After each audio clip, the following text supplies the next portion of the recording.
नमस्कार, मैं हूं रिंकी बाजपेयी। आप देख रहे हैं बाराबंकी पोस्ट। दोस्तों, अगर अभी तक आपने हमारे चैनल को सब्सक्राइब नहीं किया तो सब्सक्राइब करें, लाइक करें, शेयर करें और जिस टॉपिक पे आप खबर चाहते हैं उस कमेंट्स बॉक्स में कमेंट करें। हम सारी खबर बनाएंगे। तो आज बात करेंगे चिराग पासवान की। हम इससे सहमत नहीं, लेटरल एंट्री पर साफ साफ बोले चिराग पासवान। मोदी सरकार के अंदर से उठी आवाज। केंद्रीय मंत्री चिराग पासवान ने लेटरल एंट्री के जरिए सरकारी पदों पर नियुक्तियों के किसी भी कदम की आलोचना करते हुए कहा कि वह केंद्र के समक्ष यह मुद्दा उठाएंगे। लोक जनशक्ति पार्टी यानी रामविलास के अध्यक्ष की यह प्रतिक्रिया ऐसे समय में आई है जब हाल ही में केंद्र सरकार ने लेटरल एंट्री के माध्यम से 45 विशेषज्ञों की विशेष केंद्रीय मंत्रालयों में संयुक्त सचिव, निदेशक और उप सचिव जैसे प्रमुख पदों पर अनुबंध आधार पर नियुक्त करने की घोषणा की है। सरकारी पदों पर लेटरल एंट्री को लेकर देश का सियासी पारा चढ़ा हुआ है। राहुल गांधी, अखिलेश यादव, तेजस्वी यादव समेत कई विपक्षी दलों के नेताओं ने इस सिस्टम पर सवाल खड़े किए हैं। इस बीच सरकार के अंदर से आवाज मुखर होने लगी है। केंद्रीय मंत्री और लोक जनशक्ति पार्टी रामविलास के प्रमुख चिराग पासवान ने लेटरल एंट्री पर मचे सियासी बवाल को लेकर सोमवार को कहा कि मेरी पार्टी इससे कतई सहमत नहीं है। मैं खुद इसे सरकार के समक्ष रखूंगा। पासवान केंद्र में बीजेपी के नेतृत्व वाले एनडीए सरकार में सहयोगी हैं।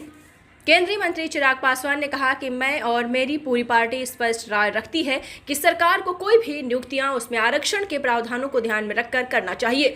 निजी क्षेत्रों में ऐसी कोई व्यवस्था नहीं है। ऐसे में कोई भी सरकारी नियुक्ति होती है, चाहे किसी भी स्तर पर हो, उसमें आरक्षण के प्रावधानों को ध्यान रखना चाहिए। इसमें नहीं रखा गया है, यह हमारे लिए चिंता का विषय है। मैं खुद सरकार का हिस्सा हूं और मैं इसे सरकार के समक्ष रखूंगा। हाँ, मेरी पार्टी इससे कतई सहमत नहीं है, ऐसा कहना है चिराग पासवान का। अब आपको बता दें कि पूरा मामला है क्या, किस पर बात हो रही है। विभिन्न मंत्रालयों में सचिव और उप सचिव की नियुक्ति संघ लोक सेवा आयोग की परीक्षा के जरिए होती है।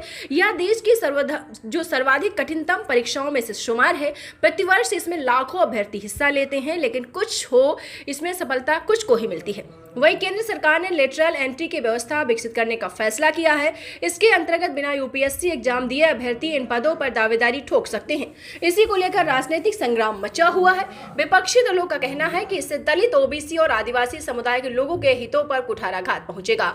ऐसे में इस व्यवस्था को जमीन पर उतारने से बचना चाहिए। साल 2018 में केंद्र सरकार ने इस व्यवस्था को विकसित करने का फैसला किया, जिसके अंतर्गत कोई भी अभ्यर्थी मंत्रालयों में सचिव और उप सचिव जैसे पदों को हासिल कर सकता था। तो आपको बताते चलें, चिराग पासवान ने कहा है कि मैं इससे सहमत नहीं हूं। लेटरल एंट्री पर उन्होंने साफ साफ बोला है। केंद्रीय मंत्री चिराग पासवान ने लेटरल एंट्री के जरिए सरकारी पदों पर नियुक्तियों के किसी भी कदम की आलोचना करते हुए कहा कि यह केंद्र के समक्ष मुद्दा मैं उठाऊंगा।